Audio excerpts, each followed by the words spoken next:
Radhe Radhe everyone. आप सभी को मकर संक्रांति की ढेरों शुभकामनाएं। फ्रेंड्स, आज की इस वीडियो में हम जानेंगे कि धरती माता की कहानी का नियम कैसे लिया जाता है, कैसे इसका उद्यापन किया जाता है और इसका क्या महत्व होता है। ये संपूर्ण जानकारी आज की इस वीडियो में आपको मिलने वाली है। फ्रेंड्स, मकर संक्रांति यानी कि संक्रांत से बहुत सारे नियम उठाए जाते हैं।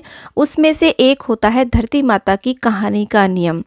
धरती माता की कहानी सुनने से हमें धरती दान करने के बराबर फल प्राप्त होता है और मरने के बाद देखिए ऐसा माना जाता है कि हमें वो ही चीज़ें मिलती हैं जो हम दान करते हैं। हम चाहे जितना भी दान पुण्य कर लें, लेकिन यदि धरती माता की कहानी का नियम हम नहीं करते हैं तो हमें स्वर्ग में स्थान नहीं मिलता है। हमारे पुण्य हमें स्वर्ग के दरवाजे तक पहुंचा तो देंगे, लेकिन स्वर्ग में स्थान हमें तभी प्राप्त होता है जब हम धरती माता की कहानी का नियम लेते हैं। और इस नियम को करने से, इसका उद्यापन करने से हमें भूमि दान करने के बराबर फल प्राप्त होता है। क्योंकि देखिए आजकल भूमि बहुत महंगी हो गई है और सबके बस की बात नहीं है कि वो भूमि दान कर सकें। तो इसके लिए हमें धरती माता की कहानी जरूर सुननी चाहिए। तो आइए इसके हम नियम के बारे में जान लेते हैं कि इस कहानी की शुरुआत हम कैसे करते हैं। धरती माता की कहानी करने के दो तरीके होते हैं। देखिए संक्रांत के वाले दिन यानी कि मकर संक्रांति के दिन से इसे शुरू किया जाता है। पहला जो तरीका होता है वो होता है कि संक्रांत से संक्रांत तक रोज कथा सुनी जाती है। इसमें व्रत नहीं किया जाता है, लेकिन जब तक आप कहानी ना सुने तब तक इसमें कुछ भी नहीं खाया जाता। कहानी सुनने के बाद में आप जैसा डेली भोजन करते हैं वैसा आप भोजन कर सकते हैं। तो मकर संक्रांति के दिन से मकर संक्रांति के अगली मकर संक्रांति तक रोज हमें कथा सुननी होती है और अगली संक्रांत को हम उसका उद्यापन कर देते हैं। दूसरा तरीका ये होता है जिनके पास देखिए पूरे वर्ष भर नियम निभाने का सामर्थ्य नहीं होता है, तो वो 7 दिन इसका नियम निभाते हैं। यानी कि संक्रांत से शुरू करके अगले 7 दिन तक इस नियम को निभाते हैं और 8वें दिन इसका वो उद्यापन कर देते हैं। लेकिन इसमें हमें व्रत करना होता है। व्रत अपनी सामर्थ्य के अनुसार आप कर सकते हैं। चाहे तो एक समय भोजन कर लें शुद्ध सात्विक, चाहे तो मीठा भोजन कर लें, जैसा भी आप करना चाहें। लेकिन इसमें हर प्रकार के नियमों का थोड़ा सा पालन किया जाता है, क्योंकि 7 दिन की ही बात होती है, तो 7 दिन के लिए नियम पालना की जाती है इसमें। तो आप इन दोनों प्रकार में से भी कोई भी प्रकार से धरती माता की कहानी का नियम ले सकते हैं। धरती माता की कहानी सुनते समय हमें ध्यान में रखना है कि इस कहानी को हमें धरती पर बैठ करके ही करना है। धरती के ऊपर आप कोई भी आसन बिछा लें, उसके ऊपर बैठ करके ही हमें ये कथा करनी होती है। और देखिए अगर आपकी सामर्थ्य नहीं है तो आप मूढ़ा और पटरा ले सकते हैं। अब देखिए मकर संक्रांति की सुबह सुबह आप स्नान करके शुद्ध हो जाएं, शुद्ध वस्त्र धारण करके सूर्य को अर्घ्य दें, घर के मंदिर का पाठ पूजा आप कर लें और ज़मीन पर आसन बिछा करके ऐसे बैठ जाएं।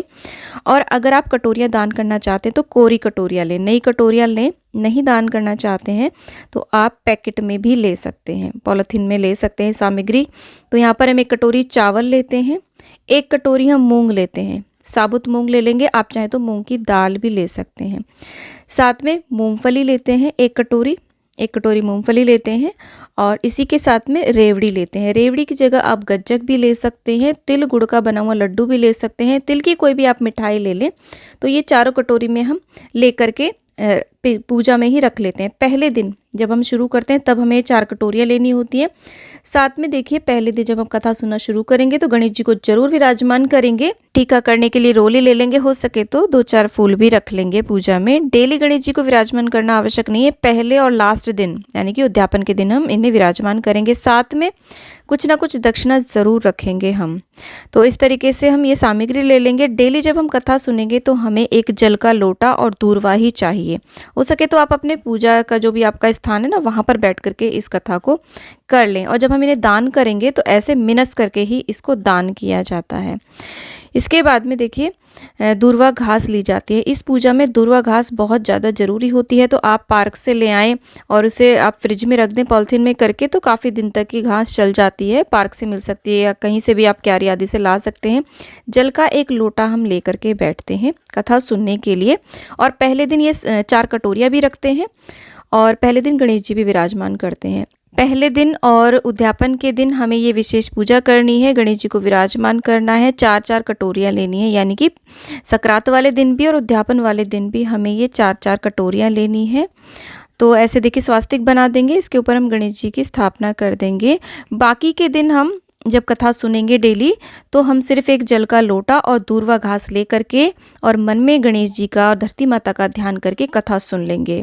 तो इस प्रकार से गणेश जी का हम पूजन कर देंगे, उन्हें टीका करेंगे, फूल अर्पित करेंगे, दूर्वा अर्पित कर देंगे।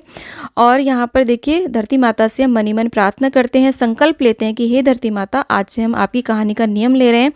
इस नियम को पूर्ण कराने में आप हमारी सहायता करें और यदि कोई जाने अनजाने गलती हो जाती है तो हमें क्षमा कर दें। तो देखिए यहाँ पर हम खुद को भी टीका कर लेते हैं, आपके साथ में जो भी कहानी सुन रहे हैं उनको भी हम टीका कर देंगे। आप चाहें तो ग्रुप में भी इस कहानी को सुन सकते हैं।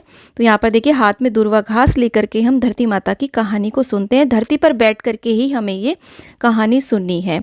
धरती माता की 2 कहानियां हैं, इन दोनों कहानियों का वीडियो आपको अलग से मिल जाएगा। वीडियो ऑलरेडी बहुत लंबा हो रहा था तो मैंने वो अलग कर दिया है। यहाँ पर देखिए कहानी सुनने के बाद में हाथ में जो दूर्वा ली है उसे हम जल के लोटे में डाल करके ऐसे सूर्य को अर्घ्य दे देते हैं। तो ऐसे पहले दिन कथा सुनी जाती है, उसके बाद में डेली रोजाना जब तक का भी आपने संकल्प लिया है रोजाना कथा सुनी जाती है। और इन कटोरियों को हम किसी भी ज़रूरतमंद और गरीब को दान दे देते हैं। आप चाहें तो मंदिर में भी दान कर सकते हैं। उद्यापन वाले दिन भी हमें सेम 4 कटोरियाँ चाहिए। 1 कटोरी चावल चाहिए, 1 कटोरी हमें मूंग या तो दाल ले लें या साबुत मूंग आप ले सकते हैं, 1 कटोरी मूंगफली और 1 कटोरी हमें रेवड़ी या फिर कोई भी तिल की मिठाई आप ले सकते हैं। कटोरी दान करना चाहते हैं तो कटोरियों में ले, नहीं तो आप पैकेट भी बना सकते हैं, पॉलिथीन में भी रख सकते हैं। उसी के साथ में हमें एक हरी साड़ी चाहिए होती है। देखिए धरती माता की कहानी में हरे रंग का बहुत महत्व होता है, तो हो सके तो हरे रंग की साड़ी पहन करके कथा करें, वस्त्र पहन करके कथा करें। हरे रंग की साड़ी दान करने का बहुत ही ज़्यादा महत्व है।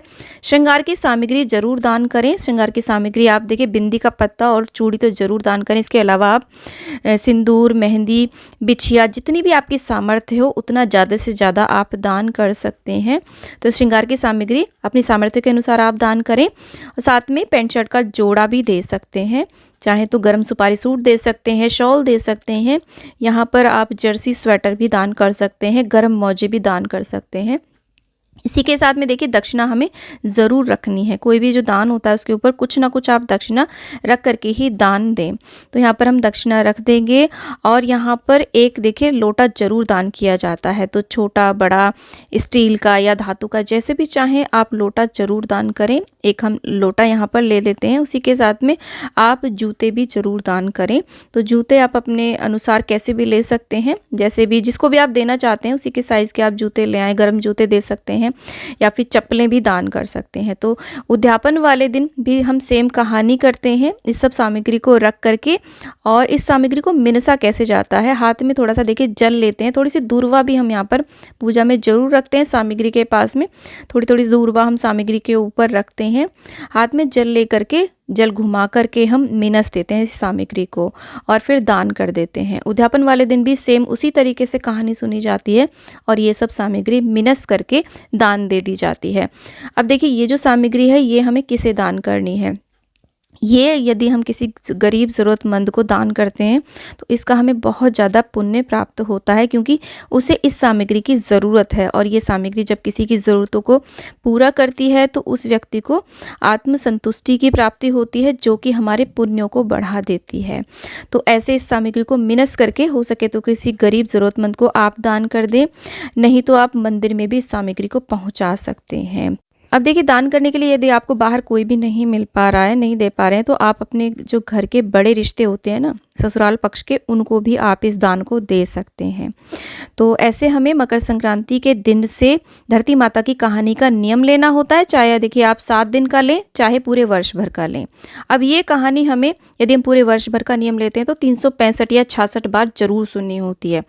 देखिए जब पीरियड आदि आ जाए तब हम इस कहानी को कैसे सुने, तो आप इस कहानी को किसी और से भी सुन सकते हैं, या फिर आप एक दिन में 2-2 3-3 बारी सुन करके भी अपने जो भी दिनों का गैप हो गया है उन दिनों की पूर्ति आप कर सकते हैं। यानी कि 2-3 बार कहानी सुन करके जो भी गैप हुआ है उसे भी आप कर सकते हैं। अब अगर आप बाहर चले जाते हैं कहीं पर भी तो हम वहाँ पर जाकर के भी आप इस कथा को सुन सकते हैं, क्योंकि धरती माता सब जगह एक ही है। तो जहाँ कहीं भी आप जाते हैं वहाँ पर भी एक जल का लोटा और दूर्वा हाथ में लेकर के गणेश जी का, धरती माता का ध्यान करके आप इस कथा को सुन सकते हैं। मकर संक्रांति की पूजा से संबंधित ऑलरेडी बहुत सारे वीडियो चैनल पे आ चुके हैं, आप उन वीडियोज़ को भी ज़रूर देखना। सभी का लिंक आपको डिस्क्रिप्शन में या फिर एंड स्क्रीन पे मिल जाएगा। फ्रेंड्स, उम्मीद करती हूँ कि ये वीडियो आपके लिए बहुत ही यूज़फुल रहा होगा। वीडियो थोड़ा भी यूज़फुल लगा तो प्लीज़ वीडियो को लाइक शेयर, चैनल को ज़रूर सब्सक्राइब करें और कमेंट बॉक्स में धरती माता की जय आप अवश्य लिखना। फ्रेंड्स, मिलते हैं एक और वीडियो में, तब तक के लिए हरे कृष्णा, राधे राधे, जय धरती माता।